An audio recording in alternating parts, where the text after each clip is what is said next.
আজ বিনা টিকেটেই নিউজিল্যান্ড থেকে ঘুরে আসলাম। অনেকের মনে আবার প্রশ্ন জাগতে পারে, বিনা টিকেটে আবার সে কেমনে নিউজিল্যান্ড থেকে ঘুরে আসলো।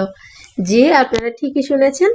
এই নিউজিল্যান্ড পাড়া হচ্ছে খাগড়াছড়িতে। আমরা যেহেতু খাগড়াছড়িতে আছি, আসিও কিন্তু বেশি দিন হবে না, জাস্ট কয়েক মাস হবে। তো হচ্ছে আস্তে আস্তে সব দিকে ঘোরা হচ্ছে, জানা হচ্ছে। সো নিউজিল্যান্ড পাড়ায় আমি হচ্ছে প্রায় সময় যাই।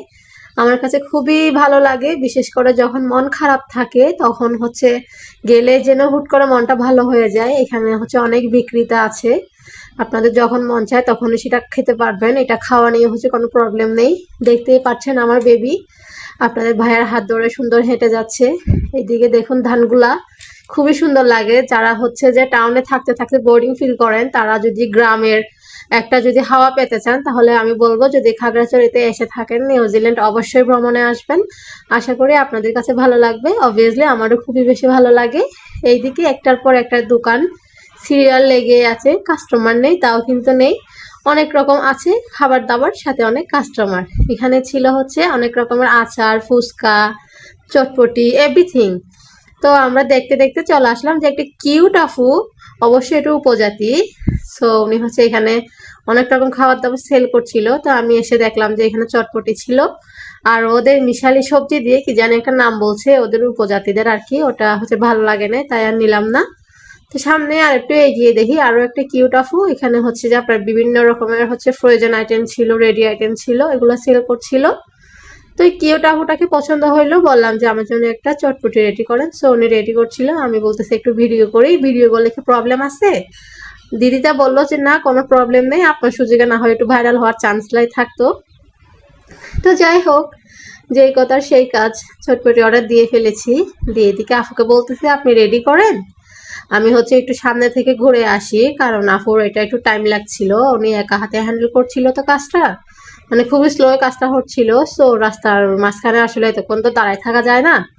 তো আফু বলতেছিল যে না, আপনি একটু ওয়েট করেন, আমার হয়ে গেছে, এটা 1 মিনিট হচ্ছে ওয়েট করলে হবে, হয়ে যাবে। অলমোস্ট রেডি হয়ে গেছে। এখানে কিন্তু হচ্ছে লাস্ট পর্যায়ে দিয়েছি টকটা আমি বলেছিলাম একটু কমাই দিতে, কারণ টকটা আমার খুব বেশি পছন্দ না। তো এটা ওইদিকে রেখে এখন আমি আপনাদের ভাইকে বললাম যে এখানে তো অনেকক্ষণ বসলা, এবার চলো একটু সামনের দিকে যাই। সামনের দিকে দেখছি গরম গরম পেঁয়াজ আর আলুর চপ সেল হচ্ছে। তো গিয়ে কোনো কথা নেই, আপনাদের ভাইয়া 2 পিস নিয়ে ফেললো, নিয়ে বললো যে টেস্ট করে দেখি, ভালো লাগলে পরে নেওয়া যাবে। আসলে এই প্রথম হচ্ছে আমার একটু মানে আনইজি লাগছিল খাইতে, যেহেতু উপজাতিরা হচ্ছে তৈরি করছিল খাবারগুলা। আমি হচ্ছে টেস্ট করার পরে আমার কাছে বেশ ভালো লেগেছে। তো এখান থেকে আসলে কয়েকটা পিস খাওয়া হয়েছিল। আমার বেবি সামনে পেয়ে গেলে একটা অটো, আপনাদের ভাইয়াও সিট বুকিং করে ফেললো। আমার আর কি, ব্লগার যেহেতু একটু ভিডিও তো করতেই হবে। সো আমি হচ্ছে ছুটাছুটি করে একটু ভিডিও নিচ্ছিলাম, কারণ আপনাদের সাথে যে শেয়ার করতে হবে। এদিকে হচ্ছে আমরা প্রায় আসছিলাম 4টার দিকে, খুবই ঠান্ডা ছিল। তো এখন হঠাৎ দেখলাম ঝালমুড়ি। এখন ঝালমুড়ি খাবো না সেটা কি হতে পারে? মেয়ে মানে হচ্ছে ঝালমুড়ি লাভার্স, বিশেষ করে আমি। আমার কাছে ঝালমুড়িটা খুব বেশি ভালো লাগে, একটা ঝালমুড়ি অর্ডার দিয়ে ফেললাম। তো ঝালমুড়িটা রেডি হয়ে গেছে, ঝালমুড়িটাও ভালো লেগেছে। তো এখন তো চটপটি অর্ডার দিয়েছিলাম সেই প্রথমে। তো আফুর কাছে আসছি, উনি নাকি রেডি করে রেখে দিয়েছে। তো আমি খুবই আলতোভাবে তুলে নিয়ে আপনাদের ভাইয়াকে সার্ভ করলাম যে তুমি একটু টেস্ট করো, প্লাস হচ্ছে আমাকে রেজাল্টটা দাও, তোমার কাছে কেমন লেগেছে। তারপরে না হয় আমি ট্রাই করব।